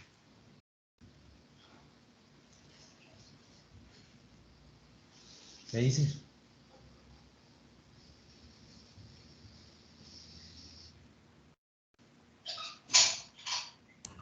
Pues, profe, como empresario banquero, obviamente No, altas, empresario, pero empresario, no empresario banquero. Aquí no estamos criando banqueros, aquí estamos criando ese empresarios. obviamente baja. Perfecto. Baja. Baja y va por dos sentidos. Primero por el tema de consumo. Mis clientes compran con una tarjeta de crédito, endeudándose. A mí ni qué me interesa. Mis clientes compran apartamentos. Interesa que la tasa esté baja. Y por otro lado, yo en algún momento me voy a endeudar. También me interesa que esté a la baja, ¿de acuerdo? Esté a la baja. Si sube, la economía se va a empezar a detener un poco más, la inflación empieza a caer un poco porque la demanda se empieza a, digamos, si las tasas de interés suben mucho, usted ya le va a dar pereza sacar la tarjeta de crédito porque le van a cobrar. La tasa de usura mide de alguna manera, o las tarjetas de crédito van detrás de la tasa de usura, porque ese es el tope, ese es el tope, ese es el tope, y es el crédito más riesgoso por parte de las entidades crediticias o en el mercado, ¿de acuerdo? Entonces, el tope va para allá, quiere decir que lo que me cobran en la tarjeta de crédito va a ser superior. Entonces, ahí empezamos a encontrar una correlación entre, por un lado, la inflación y, por otro lado, los intereses. En la medida que los intereses suben, en términos generales, la inflación debe bajar. En la medida que la tasa de interés baja, es porque pues, la inflación de alguna manera está muy baja y antes queremos que se acomode un poco, ¿de acuerdo? Muy bien. Países como Japón tienen deflación, ¿no? No lo había dicho. No es inflación, sino lo contrario. En otras palabras, no suben los precios, sino bajan. Es una corrección que lleva 20, 30 años. Japón en el 91 subió mucho sus precios, se volvió en la segunda economía del mundo, un gigante, pero en algún momento se estancó, se estancó. En vez de hacer una corrección para volverse pobre, un poquito más pobre, una quiebra y que le hubiera ajustado los precios, dijo no, no nos quebremos, y ha mantenido ahí la economía 30 años, pero es una economía que no ha crecido, que ha estado quieta, que los precios vienen corrigiéndose muy levemente a la baja. Es una deflación, ¿de acuerdo? Es una inflación negativa. Pero estos son casos particulares. Muy bien. Ya vamos a llegar al tema del desempleo, ese es lo último, y ahí llegamos cuando amarremos el PIB. Pasemos a la tasa de cambio, y finalmente vamos llegando al crecimiento económico. Tasa de cambio, hablamos de las divisas, hablamos del dólar americano. El dólar americano es, de alguna manera, la divisa, la principal divisa que se encuentra en el mundo, ¿de acuerdo? Si hablamos de nuestro prefabricado y decidimos exportar, y vamos a hacer unas exportaciones a Panamá, por decir alguna cosa, que es nuestro país aquí al oeste, muy cercano. Alguna vez fuimos la misma nación, el mismo país. Entonces, hay una empresa en Panamá que me quiere comprar el prefabricado. Entonces, adivine con qué moneda me la va a comprar, con los dólares americanos. ¿De acuerdo? Entonces, en dólares americanos. Si yo lo exporto a algún país de Centroamérica, yo les voy a pedir dólares americanos. No me lo van a pagar en la moneda del país, no, en dólares americanos. Eso es una divisa y por eso es que tenemos aquí la tasa de cambio, la tasa representativa del mercado, la TRM, que creo que la hemos escuchado. Si ustedes observan, esto sí fluctúa, ¿no? Esto sí fluctúa de manera significativa. Tal vez los invito aquí a este gráfico. Miren la fluctuación. Mire, aquí está la DTF, moviéndose un poquito más arriba de la inflación. Entenderán que pues debe ser un poco más arriba. En esta coyuntura que tenemos puntual, pues está más abajo, pero es una coyuntura. Esto es esta parte de aquí, que casi ni se mueve. Y miren la devaluación, el cambio de la tasa representativa del mercado. Colombia muchos años, como 10 años, desde el 2004 hasta el 14, más o menos, tuvo una tasa de cambio alrededor de 2020, sí, de 2.200 pesos por dólar americano. Bajaba a 2.000, subía a 2.400, llegó a bajar a 1.800. Hubo algunos temas por allá en el 2008 puntuales. Se quebró la economía americana y se disparó el dólar, pero fueron puntuales. De resto, si ustedes observan, estuvo como por aquí, como muy, muy cercana. En el 2015 hay un cambio en la política de Estados Unidos las tasas de interés empiezan a subir en los Estados Unidos, el dólar se empieza a, digamos, a volver más fuerte y nos devaluamos. Entonces pasamos de 2.200 pesos por dólar americano y empezamos a tener unas tasas de cambio de 3.000, llegamos como a 3.400, un poco más. Esto implicó una devaluación, es decir, el cambio entre los dos tiempos. Eso lo vamos a empezar nosotros a medir con más exactitud más adelante, de un 73%.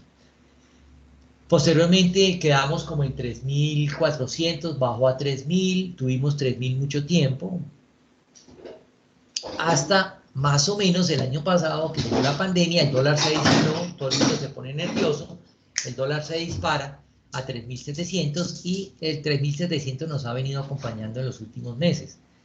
Aquí me devuelvo, observen 3.700, 3.800, bajó un poco, volvió a subir, en estos últimos días ha venido subiendo.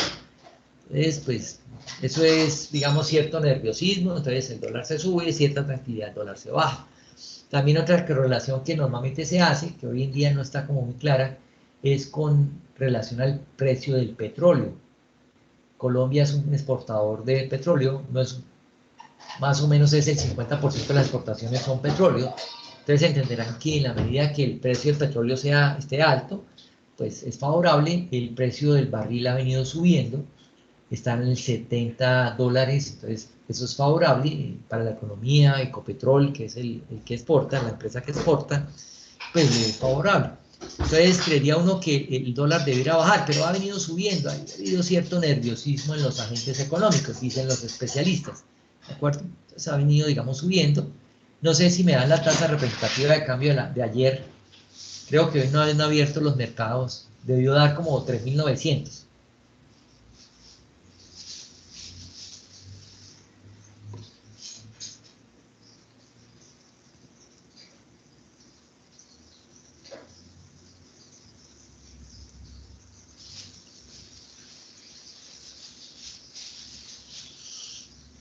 Entonces cerró la TRM de ayer. Si coloca TRM hoy, le da la de ayer. O la TRM de ayer. En su motor de búsqueda. 3.902, profe. 3.902. Los especialistas dicen que va a tender a bajar. Va a tender a bajar. Vamos a ver. Vamos a hacerle el seguimiento dentro de una semana a ver si ha bajado o no. Muy bien. Entonces está la tasa representativa al mercado y su devaluación, que observen que pues, esto a veces nos devaluamos, a veces por el contrario es negativa, es una revaluación, el peso colombiano gana valor. Y finalmente el Producto Interno Bruto, que nos mide el crecimiento económico, el PIB, el famoso PIB. De aquí varias cositas. Primero, Colombia es una economía que más o menos ha tenido un crecimiento como estable, salvo nos cogió la pandemia y nos dio duro. Pero si ustedes observan, es esto es cierta estabilidad. Colombia crece más o menos alrededor del 4%. A veces crece un poco más, como en estos topes de aquí, con cierta favorabilidad, aquí una bonanza petrolera. Y digamos como que veníamos ahí en esta senda, aquí empezamos otra vez como a subir, pero nos cogió la pandemia. Entonces, marzo del año pasado, pum, aquí nos cayó a 1.10, que era un valor que no habíamos tenido en los últimos 20 años. Y la pandemia se dio duro en junio del año pasado, porque fueron las cuarentenas. Las empresas, si ustedes les preguntan a los empresarios por los ingresos, por la facturación de abril y mayo del año pasado, simplemente le dicen, oigan, fue cero, no abrimos. Entonces, pues, eso llevó a que la economía decreciera en un 15%. Eso es como si si usted bota un yunque, una pesa, un ancla en el mar, en el agua, eso es un plomo que cae. Posteriormente, ya en marzo empieza a reactivarse la economía, cerramos el año en 6,8 negativo y en marzo empezamos a tener 1.5. Aquí en términos anuales, para que observen, el año 99 nos quebramos, tuvimos un mal manejo de los créditos hipotecarios, hubo una especulación, hubo una distorsión de la economía, pero observen que en los últimos 50 años nunca nos habíamos quebrado, solo una vez, y el año pasado, 2020, nos volvimos a quebrar. Esto fue como 4.5, la quiebra del año pasado fue 6.8, entonces fue como por aquí más o menos. Entonces, sin embargo, pues empezamos a coger una senda de crecimiento. En marzo, con 1.1, ya empezamos a volver a los niveles, solo que pues el paro, pues obviamente perjudicó y mandó otra vez la economía en términos negativos. Por ahí vi un crecimiento de mayo de menos 5.5%. Vamos a ver junio, pero junio pronto vuelve a ser negativo. Eso obviamente le pega de manera negativa a la economía. Ahora, ahí viene la correlación. Entenderán ustedes que si no hay crecimiento no hay empleo. Entonces ahí empieza a haber un problemita grave. El otro es con relación a la misma inflación. Se dice que también hay unas curvas allí que se dan en economía, que a mayores inflaciones hay mayor posibilidad de empleo, porque pues, de alguna forma hay como una mayor dinámica, pero tampoco puede haber una inflación muy alta. Entonces, eso es como muy relativo. En inflaciones también muy altas se empieza, por el contrario, a destruir empleo, ¿de acuerdo? El empleo es muy crítico y pues obviamente depende de ese crecimiento. Ahora, un problema que tenemos en Colombia, bueno, Colombia es la cuarta economía a nivel de Latinoamérica. En Latinoamérica, en los últimos 20 años, 30 años, el país más grande ha sido Brasil, ¿de acuerdo? Ha sido Brasil, es 6 veces la economía colombiana, posteriormente sigue México, es 4 veces la economía colombiana, le sigue como tercero le sigue la Argentina. La Argentina es como 1.5 veces la economía colombiana. A veces casi nos emparejamos, a veces estamos ahí. La economía argentina fluctúa mucho. La economía colombiana es un poquito más estable, pero Colombia es la cuarta economía en el mundo, en Latinoamérica. Luego siguen, a ver, nosotros históricamente, los últimos 50, 70 años, hemos estado siempre 4 países como muy cercanos, más o menos ahí a la par, que han sido Colombia, Venezuela, Chile y Perú. Solo que Venezuela desde hace 6 años, 7 años, al dejar caer su producción petrolera, pues simplemente el Producto Interno Bruto se les cayó fuertemente. Hoy en día ya cae en unos, digamos, de esas 4 es la menor, muy por debajo, y Chile y Perú son más o menos economías parecidas a la colombiana, ¿de acuerdo? Economías más o menos similares. Colombia es un poquito más grande. El lío con la economía colombiana pasa es porque somos muchos colombianos. Los peruanos pueden ser como 32, 33 millones, los chilenos un poco más de 20, los argentinos son como 40, Colombia somos 50 millones de colombianos. Entonces, cuando usted hace ese cociente entre un numerador, que es la economía, sobre un denominador, que es el número de personas que jalonan la economía, pues ahí sale el PIB per cápita y ahí sí estamos mal. Mientras que a nivel económico, de economía de grande, somos el cuarto a nivel de Latinoamérica. Cuando hacemos el per cápita, salimos como en la mitad. Ahí se disparan países como Costa Rica, Uruguay, el mismo Chile, la misma Argentina, con unos indicadores más altos, ¿de acuerdo? Para darles en términos generales un panorama. La economía de Israel es un poco más grande que la de Colombia. Somos como muy parecidos. Sin embargo, en Israel son 8 millones de habitantes, nosotros somos 50. Entonces, o sea, hay un problema, ¿no? El per cápita de Israel es 5, 6, 7 veces más grande que el de nosotros. Entonces, pues es un país desarrollado, nosotros es un país intermedio. Entonces, por un lado está el per cápita, que ahí empieza a generar una desigualdad muy grande, muy significativa, es decir, que somos, entre comillas, en comparación contra otros países más pobres. Y la otra es la desigualdad desde el punto de vista geográfico. Las zonas, los desarrollos económicos en el país son muy desiguales. Para darles un dato, si usted suma Bogotá, Cundinamarca, el Valle del Cauca, Antioquia, el departamento del Atlántico y Santander, estos 6 departamentos, estas 6 zonas geográficas, Eso es el 60% de la economía colombiana, un poquito más del 60% de la economía colombiana. Solo 6, dejando de lado, no sé, 20 y pico más departamentos. Entonces, 6 departamentos jalonan la economía colombiana. 6 departamentos tienen muy buen Producto Interno Bruto. Si usted lo divide entre la población, hay unos per cápita muy altos. Digamos, la zona de Bogotá y sus alrededores tiene un per cápita muy alto. No mencioné Casanare, una economía más pequeña, pero por el tema petrolero es muy bien desarrollada. Si usted la divide entre la población, Casanare deja unos índices per cápita altos. Santander también, unos índices altos. Barranquilla y sus alrededores, unos índices altos.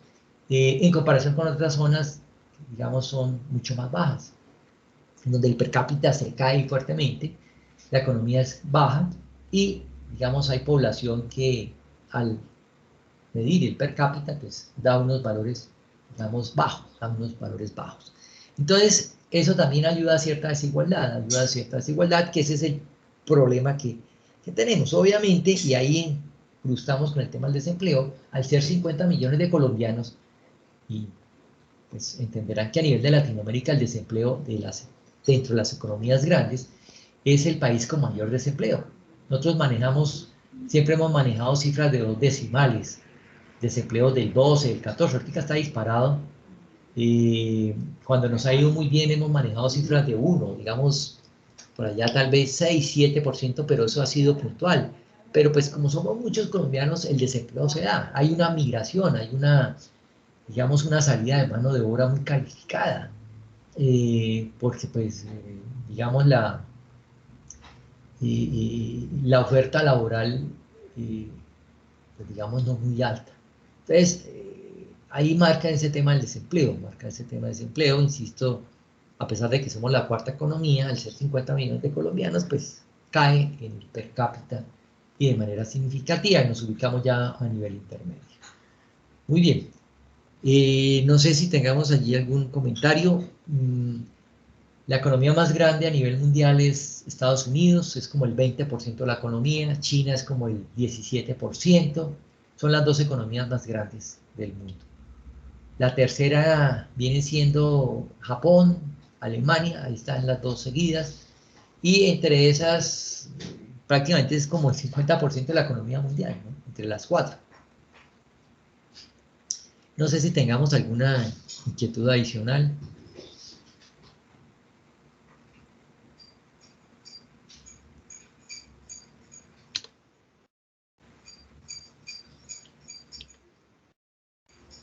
¿Algún comentario?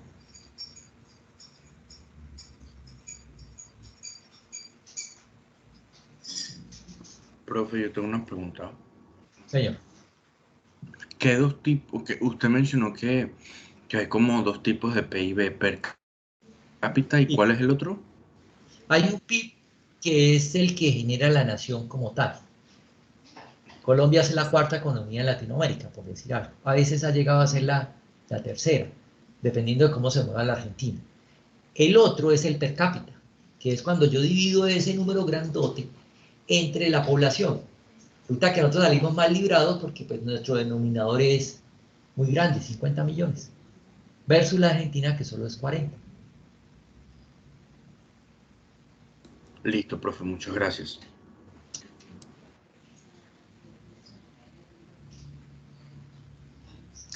Mientras van pensando, algo que les aconsejo, por favor, es consultar algunos periódicos financieros. Mi recomendación, hay uno que a mí me gusta mucho y hay un sesgo, y perdonarán el sesgo, digamos, un periódico como este es La República. Entonces, mire, aquí ya están hablando del dólar alto.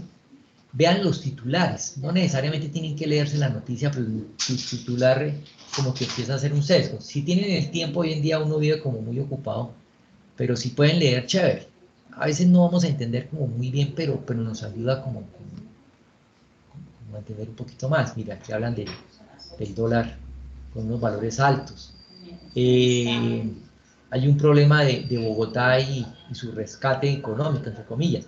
Así como los Estados Unidos es el 20% de la economía mundial, Bogotá es el 25% de la economía colombiana. Es Bogotá y digamos, su distrito capital, entonces es una cifra grande, significativa. Entonces eso en términos digamos, de algunas cifras económicas, ¿de acuerdo? Entonces, para que por favor, pues, en la medida que puedan crear ese hábito, es bueno, así le dediquen 10 minutos al día y por lo menos mirar algunos valores, pues podrían ser, mire, aquí dice el dólar de las casas de cambios está por debajo en 141 pesos. Ah, mire, entonces el comportamiento del dólar, mire, sí ha venido creciendo, si yo coloco esto, pues esto me da que ha venido creciendo desde principios del año, 3.600, 3.700, 3.800, 3.900, ¿de acuerdo? Esto es importante, esto le ayuda a uno como a dar cierto contexto económico. Muy bien. No sé si tengan alguna otra inquietud, alguna otra pregunta.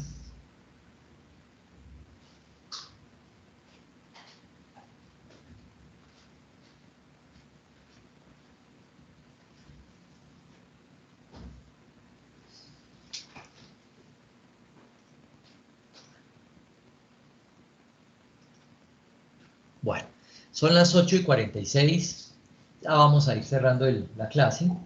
La semana entrante ya empezamos a echarle numeritos en el Excel, a jugar con todo esto.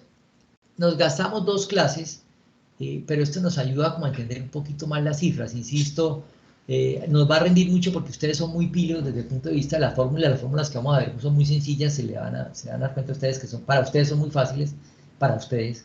Entonces rinde mucho, es muy agradable dictarles, pues rinde mucho, pero ustedes el contexto, pues, por el contrario, es muy bajito, ¿de acuerdo? Entonces es importante y el día de mañana la parte técnica es importante, pero en la medida que profesionalmente avanzan, van a tener que desarrollar otras armas dentro de la parte financiera. El día de mañana se acordarán de mí, muchos de ustedes van a ser gerentes, van a tener sus propios negocios, esa parte financiera, ese entorno económico, pues lo tienen que de alguna forma entender. No necesita ser una economista ni tener una maestría en economía para entender el tema, porque pues necesitan ciertas condiciones de coyuntura, ¿no? Obviamente los economistas hacen unos análisis muy profundos, hay economistas que se dedican solo al tema de la inflación, al tema de las divisas, al tema del desempleo, no sé, por mencionar algunas cosas, pero son muy especializados, nosotros no. Entiendo que uno de ustedes está haciendo el doble, Juan Esteban, ¿no? ¿Es el que está haciendo el doble programa, Juan Esteban? No, Sí, la señor. estaba haciendo, profe. Ah, le estaba Hay otro. haciendo. Yo sí estoy haciendo. ¿Quién? Juan Esteban Boyacá. Ah, el otro, es que son 2 Juan Esteban, es Boyacá. ¿Sí lo está haciendo? Ah, no, usted está haciendo es con arquitectura, ¿entendí? ¿Sí? Sí, señor. Ok, listo, perfecto. Muy bien. Les dejo esa inquietud, ¿de acuerdo? Les dejo esa inquietud. Igualmente, si tienen, voy aquí a dejar ya de grabar, a detener la grabación. Si tienen